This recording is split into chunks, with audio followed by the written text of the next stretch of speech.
My name's Ed Burns, and I worked at Oracle and Sun for a long time. I was spec lead for JSF and Servlet, which are two of the specifications that are in Jakarta EE. And Philip, go ahead. I'm Philip Kruger. I'm currently working at Red Hat, but I've been doing Java and Enterprise Java for the past 20 years, working at banks and insurance companies. Right. And I forgot to mention I'm currently working at Microsoft, and we're trying to bring Java EE to the Azure platform. Let's see, go ahead. So for most of you already know this, I'm going to run through it quickly, but it gives me a chance to just kind of set the context a bit. So Jakarta EE, from my perspective, it's a cohesive and interoperable team of specifications that have all been designed to work together and play as a team together. So some people are good at fielding, some people are good at batting, some people are good at pitching. Each of the different aspects of business software can be found and represented in this team of specifications. Now, by taking this team breakdown approach, each aspect of the team can focus on a specific aspect of business software, each member of the team. So you can have CDI that focuses on persistence and model interaction. And you can have JPA that focuses on the persistence architecture and how you take that model data and most efficiently from a runtime and also from a cognitive overload perspective represent it to the persistence architecture. It's really important, I think, when we work into the cloud to recognize performance is runtime, but it's also how easy it is to work with as a technology. How much stuff do you have to keep in your head at one time to be able to get your job done? So I believe that this partitioning of aspects and cross-cutting concerns as well, because some of the specifications we'll talk here, you'll see show up in multiple parts of the application, makes it easier to understand and easier to work with. I can't focus on this enough. It's developed by a community accountable team. Back in the J2EE and Java EE days, this community accountable team was so-called expert group, which is a fine term, but it does have a bit of an exclusive ring to it. So in the Jakarta EE space, we don't use the term expert group anymore, it's just project team. So, but in any case, back then and now today, it's still a community accountable team. And the entire collection of specs is overseen by a central governing body. In the case of J2EE and Java EE, it was the JCP and the umbrella specification lead. And in the case of the Eclipse Jakarta EE, it's the PMC. So here's the value proposition. What kind of impact can you expect if you adopt Jakarta EE technology? And I'd like to break it down from developers. So developers are all about let's do stuff, let's make an impact, let's learn things that enable us to extend our reach. So it's a marketable set of skills that are portable across employees. The programming model is something that you can learn once and perfect over many years and get good at. Because, again, a lot of the things are simple to learn and possible to master. So it takes time to ripen and get that productivity and have the impact so you can have like a 10x developer type thing, although I hate that term. It's a coherent architecture for all possible needs of business apps and software. So Java has, from its outset, been working to make software work for business. I used to have the fortune of working directly with James Gosling, and I asked him, when you first wrote Java, did you intend to have a C-like syntax? And he said, well, because the language underneath is not like C in terms of runtime and such. He's like, yeah, of course. I wanted to be able to have an impact so that I could give a collection of bankers a page of Java, and they would understand it because it looked like C. If I gave them something with a bunch of silly parentheses, they wouldn't really know what to do with it. Another aspect of impact was, James said, I just would like to have a way to force bankers to use garbage collection. So before Java, we didn't have that, and now we do. And now we have all sorts of fun GC things that people can do. Also, as a developer, you want to make an impact on the Java platform itself. I will mention at the end a couple instances where community members stepped forward and made contributions to the Java EE specs, and they went straight into the platform, and they're there now today. And they didn't come from a corporation, they didn't come from some think tank, they came from a person who had a problem and had to fix it. And we helped them put it in there.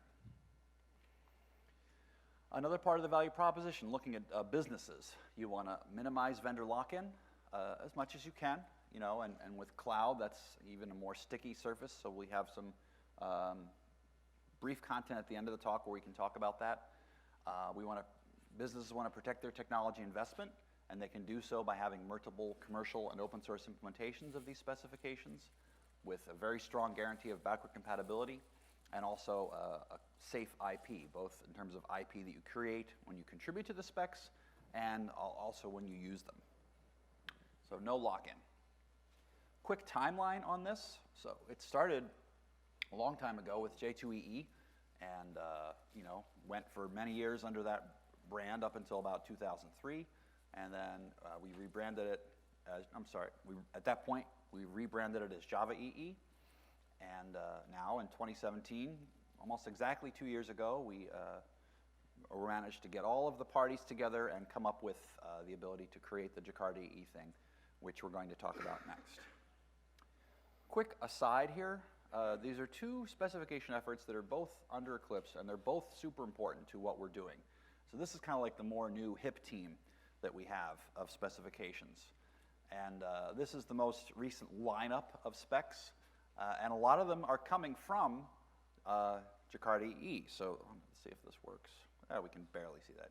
So this bottom row here, JAXRS, JSON-P, JSON-B, is all coming straight from Jakarta EE and being leveraged by these newer specs, which have a real important role in terms of relevance in the cloud. So I believe that these two things have to go together to provide sufficient value for today's business needs. I mentioned the term umbrella specification. This is the term that we came up with back in the JCP days, and it's basically a spec that names a lineup of other specs and also has a role in technical coherence too, because when we were doing Java EE 6, we were introducing CDI 2.0 and bean validation 1.0 and JSF 2.0. No, I'm sorry, it was CDI 1.0 and bean validation and JSF. It was a big bang release. 6 was super important. So the umbrella spec made sure that all three of those things worked together as well as they could. For example, when we get to bean validation, we'll talk about how it allows you to establish a class and variant for your model tier. And the bean validation work says that you don't put anything in the model tier unless it's already been valid. It's validated before it even touches the model tier. The way we were doing it in the JSF request processing lifecycle is we'd have the values populate the page model, and then if they were invalid, we would kick them out. So we had to do some adaptation between the bean validation way of doing things and the JSF way of doing things, and that came from the umbrella spec. And there was another aspect too with CDI, which really is an amazing thing, and that's why it's still in the Eclipse microprofile, because it has such a good model for doing things. If we had CDI at the beginning of JSF 1.0, we would not have invented managed beans. Although it's fair to say, and worth pointing out, that when JSF 1.0 came out, we were to market a little bit faster than even Spring in terms of having dependency injection. Now, of course, you had to do it all with XML, but that was true for them as well. And we evolved, and we learned from each other, and we were able to deliver value and make things simpler too. So umbrella specification. These are the ones that that Philip is going to be showing in this excellent demo that he's built. And there's another set here that are in the platform. They're available for use. They're going to be continued to be relevant, but they're not featured in this. Although they could. We could easily add to the demo. Well, let's add server push, so the app can load faster and have images. Or let's add some JMX beans, so that the thing can be instrumented and report its telemetry to some kind of cloud monitoring service. So a lot of the stuff on the right, though it's listed in red, still is relevant to use. Okay, Philip, Okay. I've talked enough. Yes. Okay, so I'm going to quickly show you the demo first, and then after the demo, we're going to go through how we've built this demo using these APIs. The demo is available for you to download under that GitHub URL. It's fairly simple to use. You just clone the repo and Maven clean install, and then depending on the profile, you can start it up in Wildfly, OpenLiberty, or Payara. You don't have to install any application server. You just run the profile, and it'll do it for you. So the app is a app that's very similar to Trello. I'm sure most of you know Trello and the agile board and moving notes around. Or as we say in American, Trello. Trello, yes. And then, so I call it Jello because it's kind of Trello, but in Java. So I'll quickly run through the actual application. So this is a sign in. I'm going to sign in with my email address. Password is the same. And when you start the app up yourself as well, it will already have a few cards on the board just for demo purposes. So on startup, the app actually goes and create a few cards so that it just has a running demo. So we have swim lanes, pipeline, development, testing, and release. So if we get a new idea, we'll put it in pipeline. And then if we start working on it, we'll move it around. What we also have is an audit app, which is actually a total separate application, which will do an audit log of everything that happens on the board. So if I, for instance, now move this card to development, the audit log will be updated and it will be there. And this is using WebSockets, and it pushes to the browser and updates it automatically. And then you can do all sorts of stuff like create a new card, comment on a card. So you'll see every time I do something, it'll pop up in the audit log. You can edit, comment, all the normal type stuff that we do with Trello as well. We also have a REST and a SOAP interface. I'm not going to show the SOAP interface, but as an example, the REST interface, you can, let me just open something like this. So I can now go and do a get, and it should give me an unauthorized because I'm not authorized. So the way to do authentication in our REST example is to use a token. So you can go and grab your token and then just add a header. So I can add a header and call it Jello API key. And then I get the response back. And if I do a delete as an example, I should get an error because I'm not authorized to do delete. However, and that's also why in the actual screen, let me just get back to the screen, you don't see a delete button. But if I sign in with a user that has the rights to do deletes, so anybody with a Red Hat or a Microsoft email address will be able to. And then I can delete a card. So a very basic application. Some other things that it can do, you can change the theme to something else. I'm not really a front-end person, so it doesn't look that great, but well, let's not sell yourself short. It does look quite nice, and I think the reason when we get to that is the power of leveraging the work of others, in this case, prime faces. And then you can do internationalization, so you can change to be Afrikaans, if anybody understands that, or even something that's not in our alphabet that we know, like Hindi. Again, I've used Google Translate to translate this, so if anybody speaks this, it might be wrong. And it should handle left to right, right to left real easily. And that's the demo. So what we're going to do next is we're going to actually now show, oh, and by the way, like I said, it runs on all three of these application servers. Currently it's running on Wildfly, but you can get the same demo running on Payara or OpenLiberty. So if we go back to the demo, to the slides, we will now actually go through it step by step and show how we've built this application. So we're going to start off with RESTful web services, building the basic card REST API. So fairly simple, an API that allows a caller to make a REST call. Very simple, just annotate your config class with application path to basically tell the application server under which path you're going to publish REST endpoint, your endpoints. And then you add an endpoint. So we have a card REST endpoint, and under basically now API card, we will start publishing REST endpoints. What we want to do is we want to have a card POJO that looks something like this. A card has a title, a description, and some comments. And then it has multiple comments, and a comment has the actual comment, what date it was made on, and by whom. So we can describe that in a Java POJO, fairly simple, just a plain old Java object, a card object that has many comments. So what we want to make sure is that when we post this card to this REST endpoint, or when we retrieve a card, it's been done with JSON. So we're going to use JSON binding, or actually the application server will use JSON binding under the covers, but we want to make sure that it's JSON over the wire. So to do that, we will just add produces and the type that we're going to produce or consume, in our case JSON. We can also add XML or another type, and depending on the header, it will decide which one to use.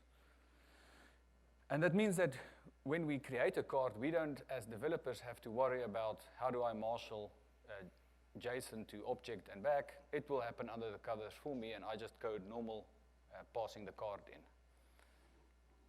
So because it's using JSON-B under the covers, it means that I can actually also describe my POJO with JSON-B annotations, which means if I want to make sure that the date format is using that format, I can add that annotation, and it will use that under the covers.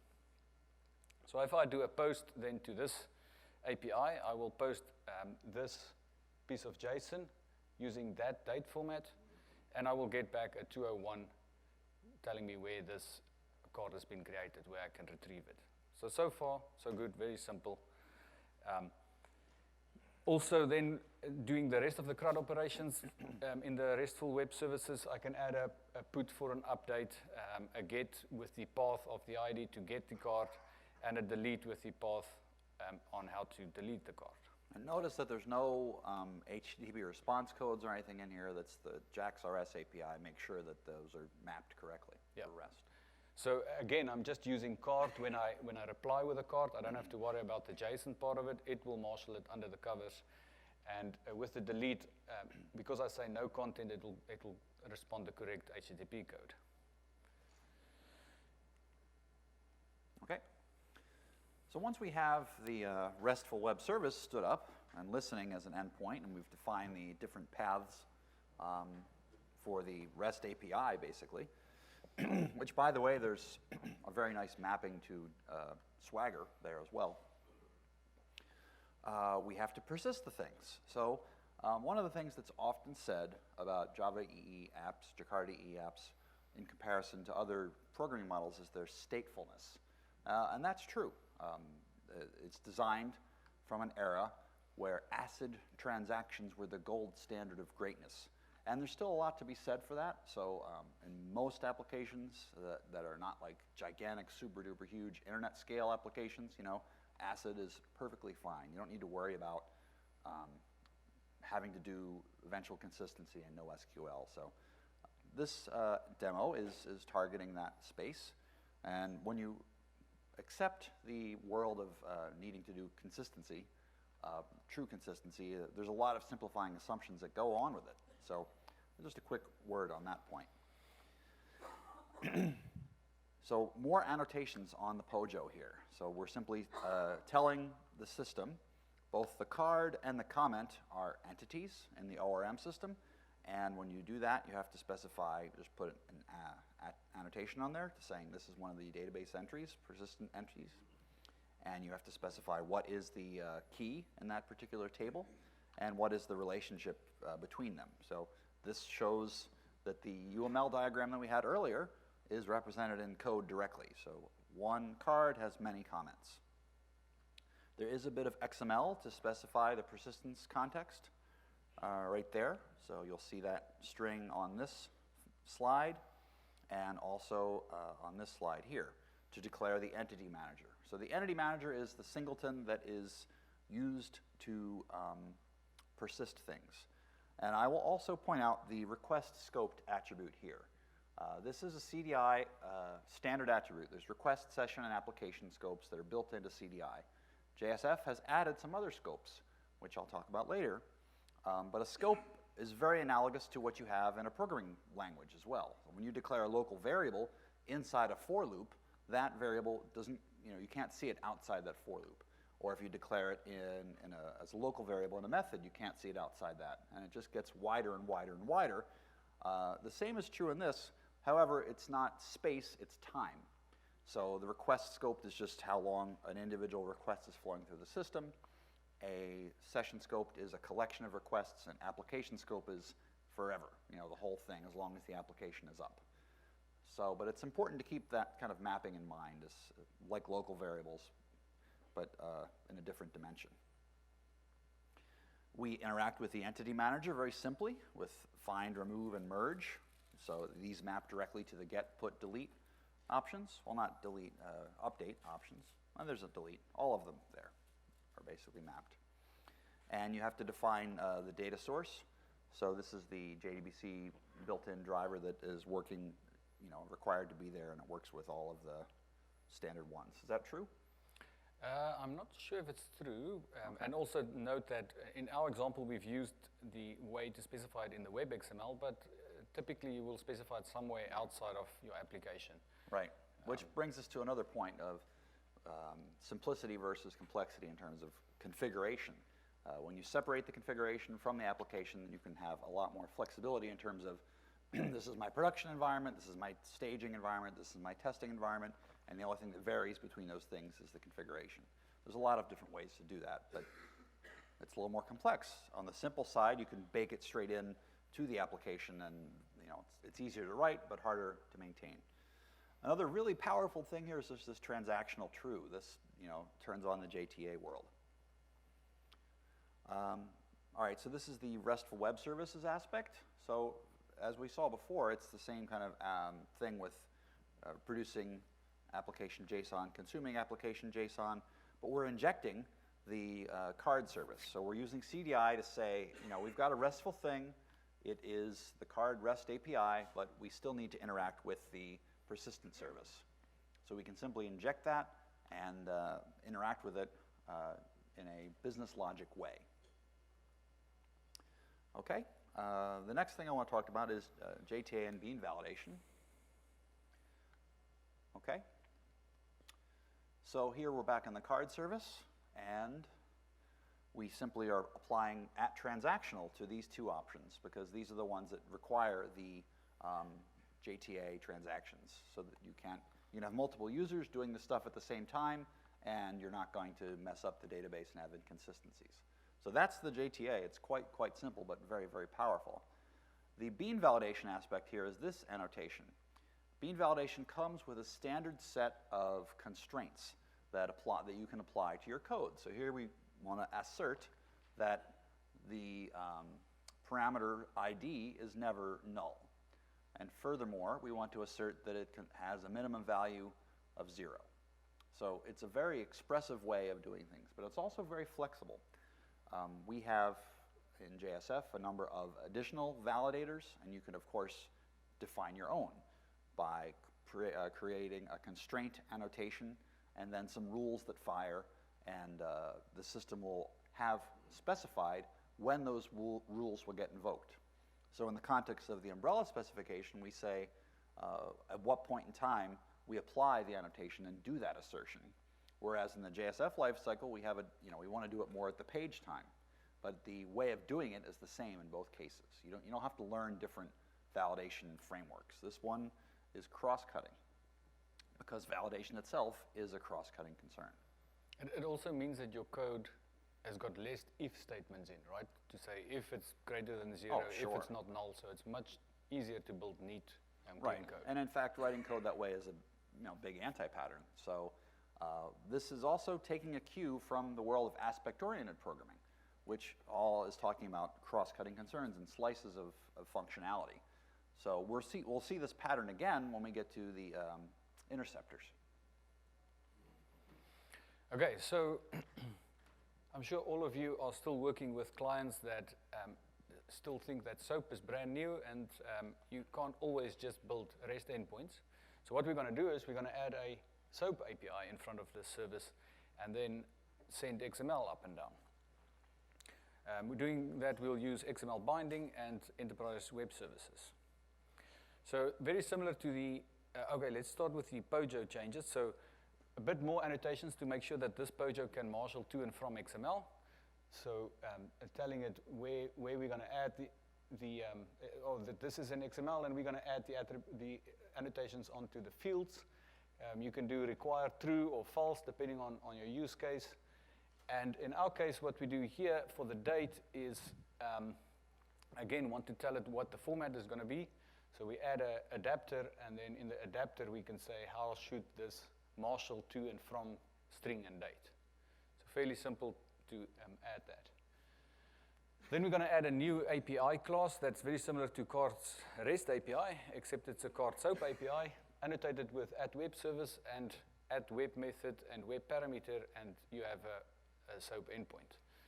Again, you don't have to worry about how to get the POJO to XML and back. It will use the XML binding under the covers.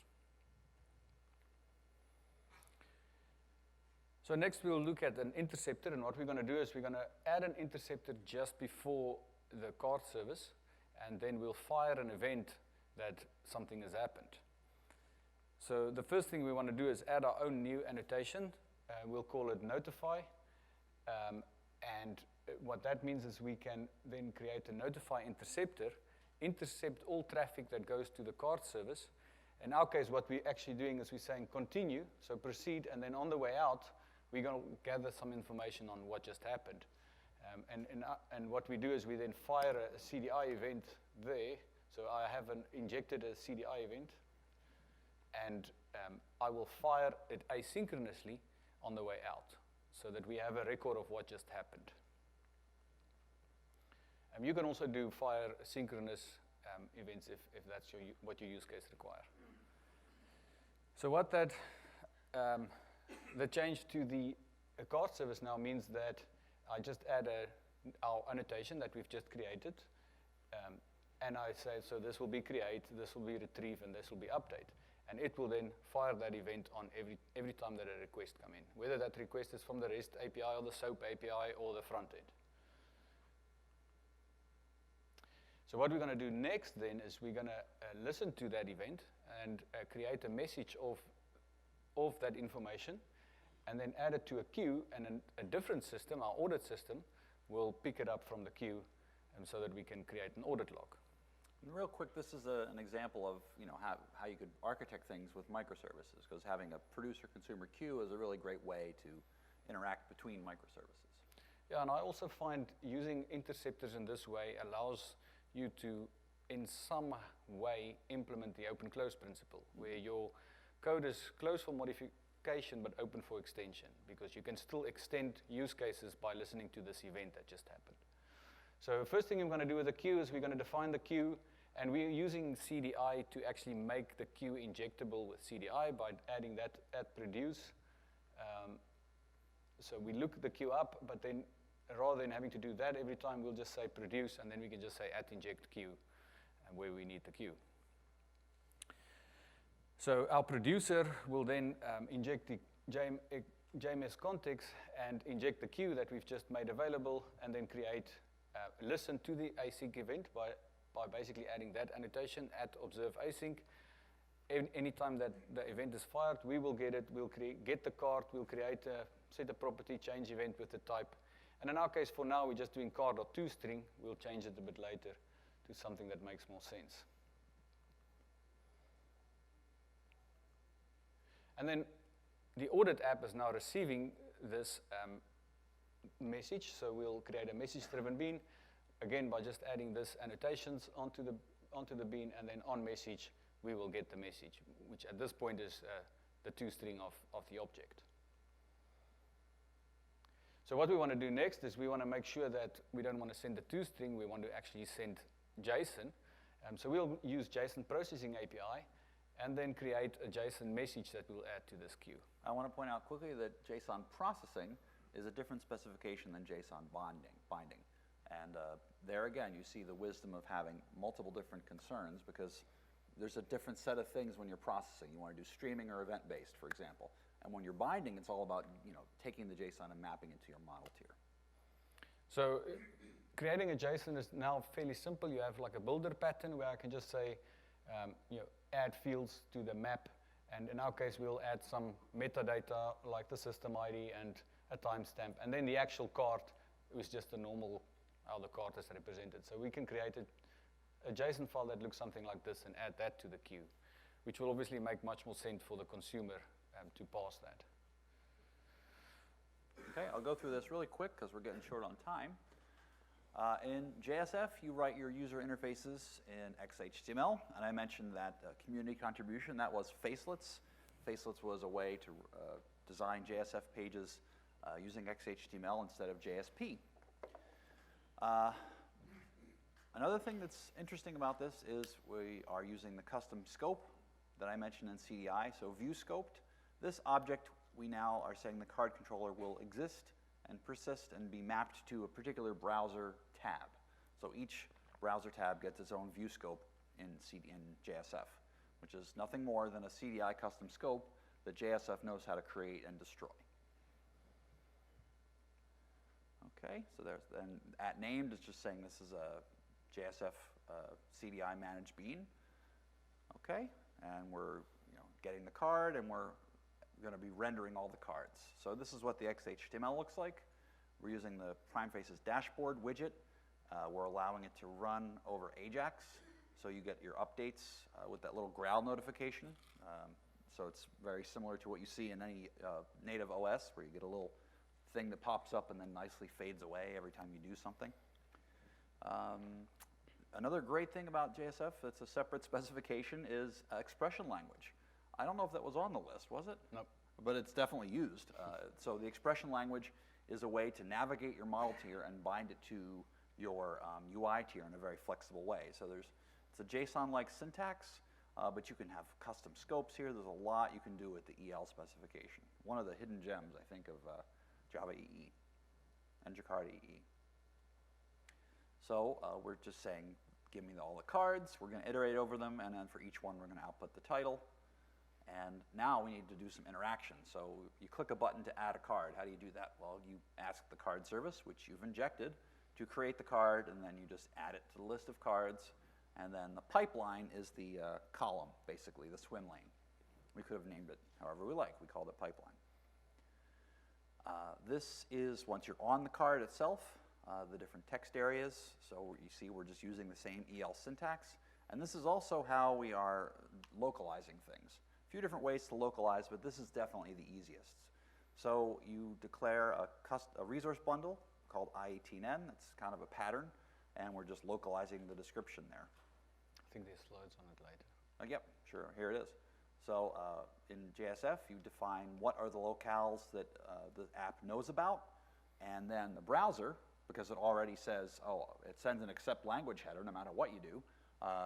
The JSF spec has an algorithm and performs to find the best match between the ordering of your accept language header and the supported locales in the application, and picks the right one. And of course, you can specify default if there is no match. So that's usually English, but it could be whatever you like. And so this var thing, that's just the name that appeared on the previous page, IETN. It's a resource bundle. This was another community contributed feature in JSF 2.0. It's really great. And it's just standard Java resource properties. Localization like Java SE does it.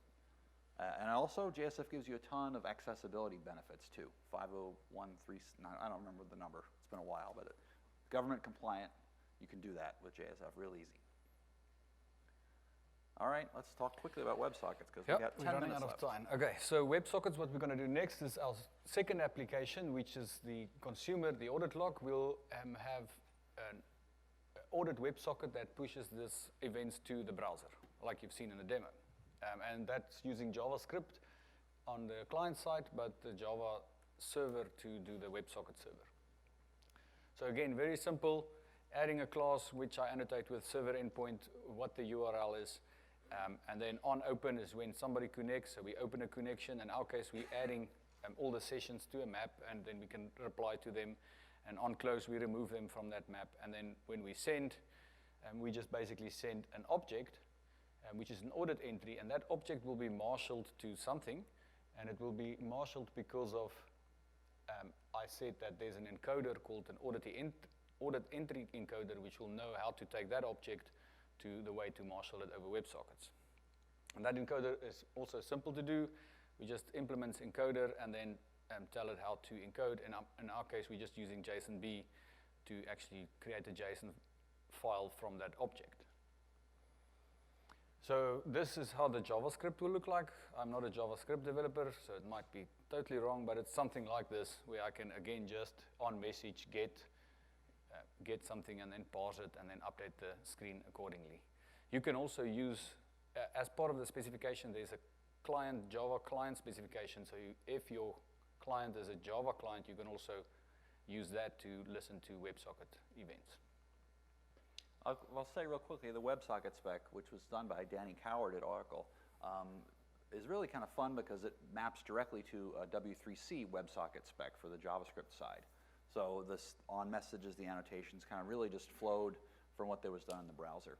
So back in the Java EE 7 timeframe, there was a big push for HTML5, which isn't talked about as much anymore, but WebSocket and Canvas, a lot of browser technologies were from that thing, and we wanted to make sure they were well represented in Java EE. Okay, cool. So let's quickly do security. So what we want to do is we want to add security to the JSF screens, and we want to make sure that the REST and SOAP endpoint use token security. So the new security API, this is what we'll look at. And this was David Blevins' work, right? For the security JSR 375? Could be, I'm not sure. Okay. Yeah. So first of all, in our WebXML, we're just going to secure those endpoints. So API for REST, card SOAP UI for SOAP, and then board XHTML for the JSF. The security API comes with two built-in definitions, database and LDAP. We're not using them because I didn't want to install a database or an LDAP server just to demo this. So what we did is we wrote our own. So you can also write your own identity store by implementing identity store. And in my case, my store isn't actually storing. It's just saying that if your username and your password is an email and they're the same, you can come in. And if your email is a Red Hat email or a Microsoft email, you have admin rights. Then the mechanism, the authentication mechanism, again, it comes built in with two mechanisms, basic auth and form authentication. In our case, because we want to do a combination of form and token, we wrote our own, which is also very simple. Implement HTTP authentication mechanism, and then write the code that says when is this valid and when not. And then if it's valid, you can just notify the container that this person is logged in and set the roles and so on. Okay, so, we on the summary? Yep.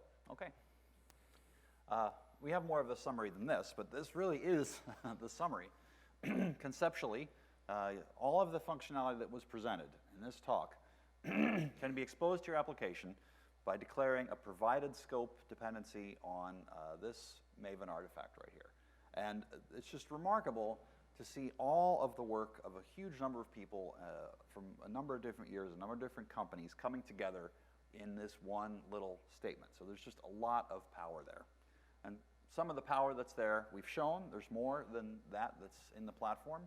But the summary message I'd like you to take away is it's a cohesive and interoperable team of specifications that really does provide most of what you'll need in doing business software. Each spec focuses on a specific aspect of that, and it's developed by a community accountable team, and the entire collection of specs is overseen by a central governing body. And let's see, I think on the next slide we have our links, right? Yep. And then we can maybe quickly show that this app... Oh yes, this is the bonus round. So this app that I've shown, I've ran on localhost, like I said, Maven clean install, -p Wildfly or Payara or OpenLiberty. We've also deployed it to running an OpenShift and Azure, and that was fairly simple. Right, so let me point out the Azure side, and you can talk about the OpenShift side. The only way you can tell it's Azure, because we haven't put another DNS entry in front, but this is the one that gets created by default, and we're using Azure App Service Wildfly, and it's a very simple way to just upload a WAR, and you get it's a pass. It's a full tilt Java EE Wildfly pass. And as we all know, Wildfly is soon to be labeled, or has already been labeled Jakarta EE8 compatible. Is that right? Yeah, it's already labeled. Okay. So your on-ramp is right there. And people wonder about stickiness, vendor lock-in, right? Well, even though I work for Microsoft and Phil works for Red Hat, we want things to be interoperable, because that empowers developers. And that's really what we believe in Microsoft is our customer. So we are assessed with our customer. Yeah, and then the OpenShift, what I did is I deployed it in a Docker container. On top of OpenShift, you also have an option to just use a wizard, click, and select Wildfly and deploy it that way, called source to image. Very simple to get it up and running in a cloud. And in my case, it's running on AWS, but it could be running on OpenShift on Azure or Google or wherever. I think that's it. Okay. Any questions? I'll go back to Yeah, we do have time for questions, and I'd like to make a solicitation for please to vote and rate this session, because this is Philip's first Java 1. I think he did an awesome job here. Thank you. So I'd like to see if we can get him a Rockstar Award. Thank you, thank you. Yep. All these works on Java 12 or 13? They should. Yeah, I think the demo will run on at least 11. I know Wildfly runs on 11. I'm not too sure whether or not it will run. You might get issues with JAX-B that has now been moved, but it's just a config. You know, it's not a. It's not going to be a code change. Yeah, you just need to set some configuration. But I haven't tested it myself. I do accept pull requests though, if you want to. Yeah, I did run into something similar when I was trying to get it going on the Wildfly pass, because the JDK I was using didn't have JAX-WS available in the Jakarta EE jar, so I had to pull it in from somewhere else. And I've talked to people over the years that actually have done successful migrations from vendor to vendor. It's not easy, but it's not as hard as some would have you believe. Any other questions? Or comments? More comments? Yeah. Okay. Okay. Well, thank you very much if you for your have more time. questions, yeah, you can find either myself or Ed somewhere online. I'm running for my flight now, so don't talk to me now. But I think I'll be here the rest of the day. I'm actually here the rest of the day. Yeah. And in fact, I have a talk at 3:15. All right. Thank you.